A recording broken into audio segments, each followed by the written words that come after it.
Oh my, guys, don't judge me. Niliokoka. I hope I'm to check. I'm not checker. Check it.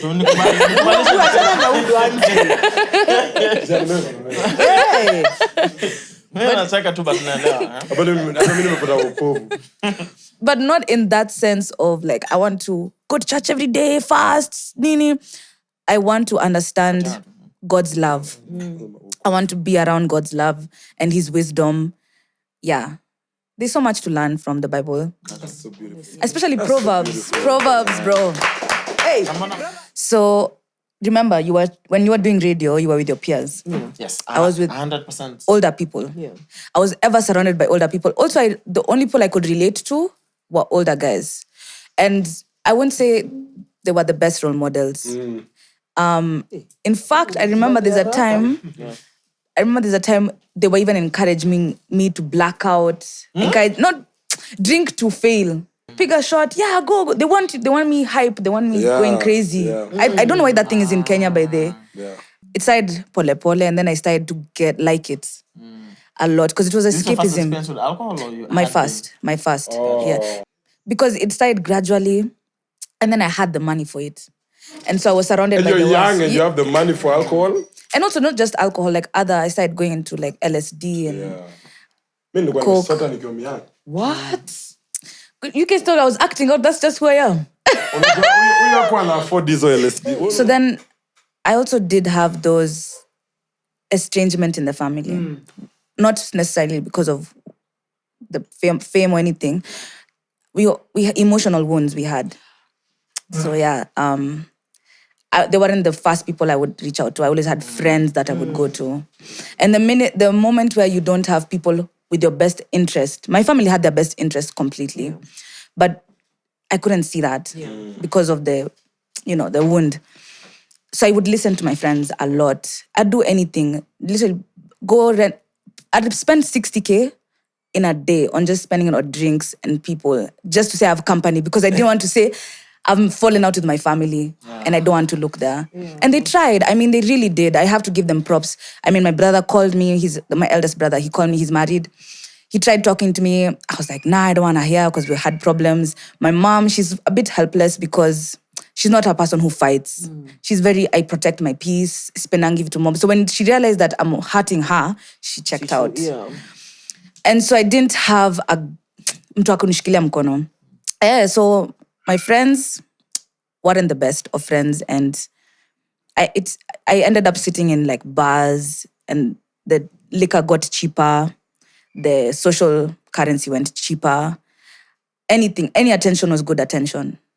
Because I was running away from Your reality. my reality. Yeah. So it was escapism for sure. Yeah. And then now my health went down. I damaged my nerves. I think I drank a lot, man. I don't think I ever addressed how much I drank. Okay. It was the first thing, even when I'd go for my shows.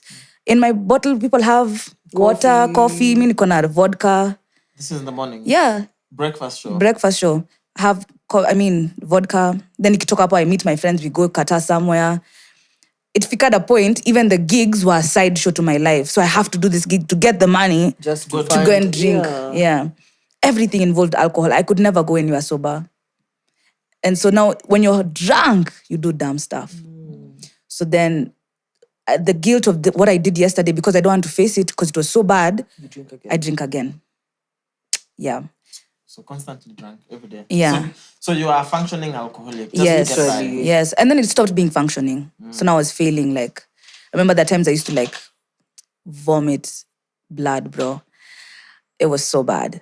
And then I knew I needed help. So then I accepted the help. I remember my family just forcefully put me in rehab. Yeah. So yeah, at least the first time I didn't want to accept I had a problem. The ego, obviously.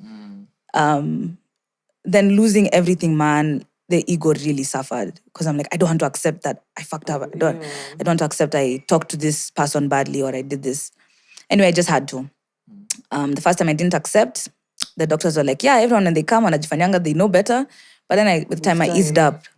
Yeah, and accepted I had a problem. So then when things got really thick, because it was just bad relationship after bad relationship, and the consequences were heavy. Now, I mean, police stations.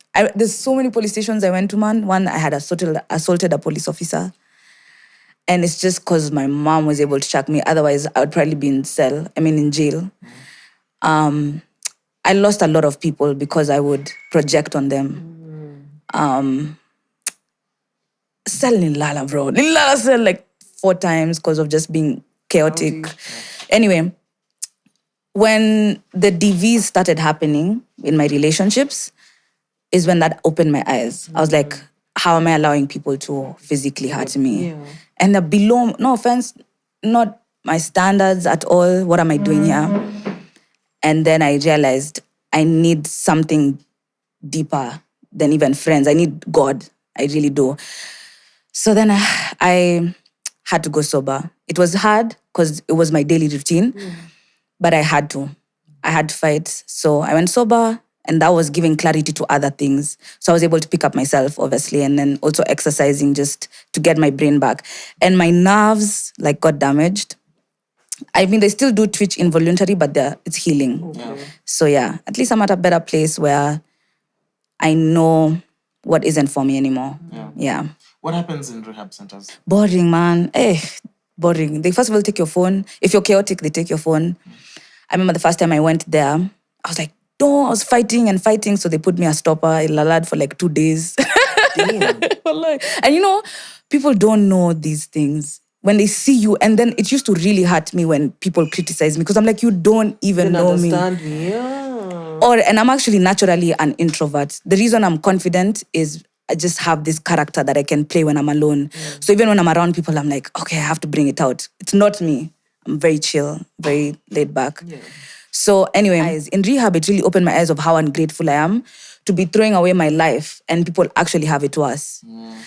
Another guy was so addicted to Mira that he was chewing leaves.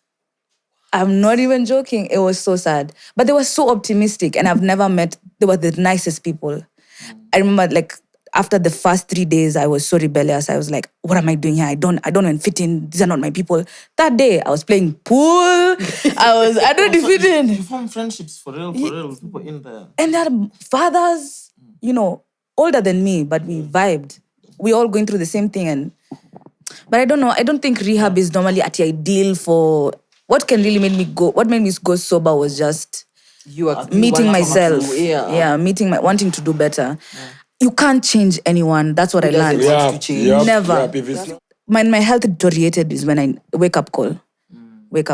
My nerves, it was so bad, bro. After a night out, I had to live with my nerves doing this all the time. Wow. I was like, this is, I have to stop.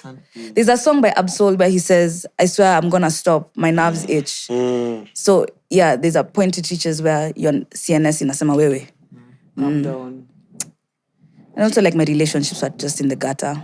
So my real friends, when they noticed how heavy I was going, they distanced themselves, imagine. So because it was also affecting them. But then I also realized you weren't really my friend. I would notice people when they see me drinking, they'd start leaving. Or if they see me in a party, they'd say, Z, because she goes crazy, she does too much. Just basically people started distancing themselves from me.